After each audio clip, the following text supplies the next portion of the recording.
One of my favourite watches of this year so far was the Bronze Diver from Aquatrident.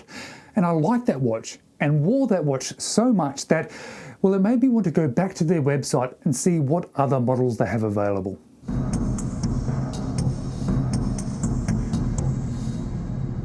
Hello, you're watching James. My name's James. You're watching me.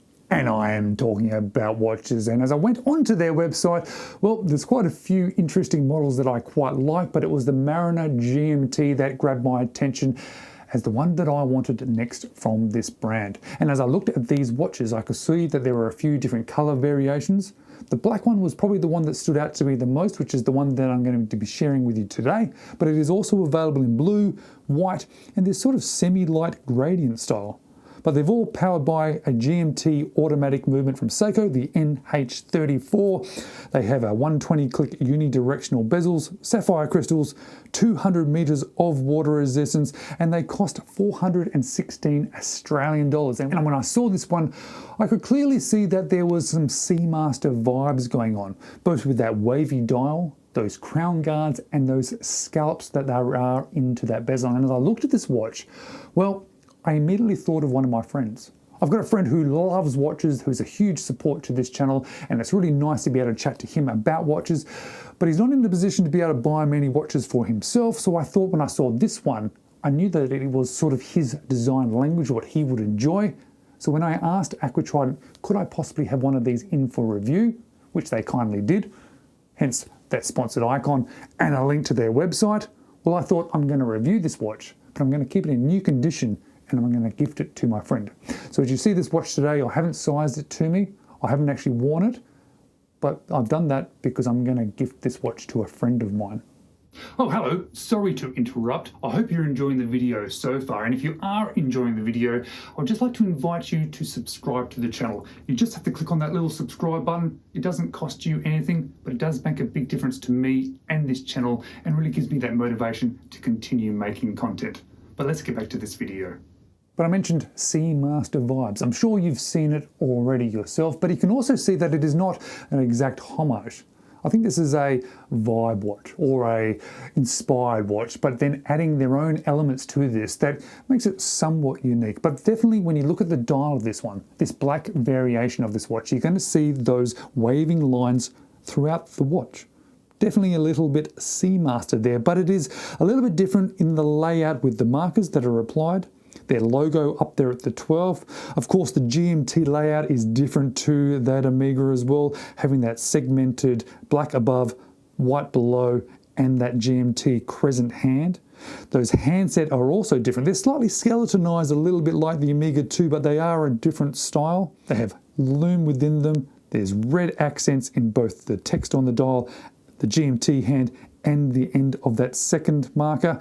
The hands themselves are also semi-skeletonized in a little bit of the fashion of that Seamaster, but they are a different and a unique design to that. So that's quite nice that they have almost sort of homaged the idea, but then not copied it exactly. But it's nice to then see that there is some elements of red, both on the tips of that second hand, the GMT hand, and the text on the dial. They've incorporated the date window there at the 3 o'clock, which I think fits in relatively well. It's color matched, so it almost blends into it as well. And that's quite good. I do enjoy when you see a date on a watch, but it doesn't take away from the overall design or the form of the watch. It's covered by that sapphire crystal, which I'm going to say is actually a really nice piece of sapphire. It's a double domed sapphire crystal, and it's leading to that black bezel insert. They have chosen not to do a bi-color bezel insert, which I think is perfectly fine, but it's a nice black. Obviously, when you turn the lights off on this one being a dive watch, you kind of expect reasonable lume, and it is actually very reasonable lume. But then back to that bezel, you can see that there's a 120-click unidirectional with those scallops that, yes, definitely, again, I guess I don't need to keep talking about that it has some design elements from that other watch, but it definitely does when it comes to this bezel insert, and that then obviously then translates across to that guarded crown too. I think the case shape is a little bit different. It reminds me of another model, but it has nice shape to it. It has a nice sort of brushing to the sides, polish to the tops of those lugs. There's a nice swoop and curve to it, which I quite like. And certainly when I sit it down onto my wrist, even though I haven't sized it to my wrist, you can see that it fits nicely. And it also fits nicely because of the dimensions of this watch. Because the case is 41 millimeters. Now the height is 15.4, which feels a little bit tall, but 2 millimeters of that is the crystal. The lug to lug is 47.2, but you can see there are male end links on that bracelet, making it an effective 51.6.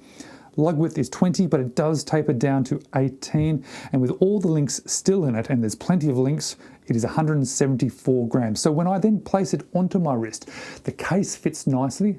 I'm not 100% convinced about those male end links. I think perhaps for my 17 centimeter wrist or a medium size wrist that I probably could have used female end links, but it doesn't look bad. And I think for the friend that I'm going to give it to who has, let's say, larger wrists, this one is going to be perfectly fine for him. The bracelet looks fantastic. It feels fantastic. It has a 9-link look to it with brushing and polishing, but they're not actually 9 links. It is a faux sort of 9-link look, but it's actually done fairly well. Some of these sort of faux links sometimes don't translate well in real life, but they've done a good job here. You can see that it is not individual, and if it was individual, it'd probably feel a little bit nicer, but they've done a reasonable job of it. You can adjust that bracelet, of course, using screw links, but then the clasp that they've used, I think, has let this watch down a tiny touch too. It's perfectly fine. It is a milled clasp with 3 levels of micro adjust, safety sort of cap there, double pusher, but I think it could be slightly improved. In fact, this is one of the elements of this watch that I wish homaged the Seamaster a little bit more, because if they had a homaged clasp that was the same or similar to that Seamaster, I think it would suit this one better, and it would have been a nicer variation of a clasp to use. The caseback also features that scalloped design, which it feels nice, and it sort of suits the sort of overall aesthetics of this watch and brings the design of this watch all together, which is quite good. And there's a little bit of information lightly etched into that caseback too. And I've been equally impressed by this watch as much as I was with that bronze diver. That bronze diver that I got earlier in the year really grabbed my attention, and it was really surprising to me just how much I actually ended up wearing it. It was a surprise to me probably because of the size. That was a larger sized dive watch, but I like the unique design elements of it. And I did like that that one probably is a little bit more of a unique design compared to this one that I've shown you today. But I do like that the quality of this brand seems to be rather consistent. That bronze diver was really well made, really well put together, and something that I liked. And this watch that I've shown you today, is also really well made, really put together well, thought out, albeit perhaps not completely original, but it is still thought out and interesting and has elements of it that I particularly like they've added to this design. But this one's not for me. This one I'm going to now stick in the post after I finish making this video, and I hope it's worn, enjoyed and loved. And I want to thank you very much for watching, and well, I've got a couple other videos here that you might want to watch next.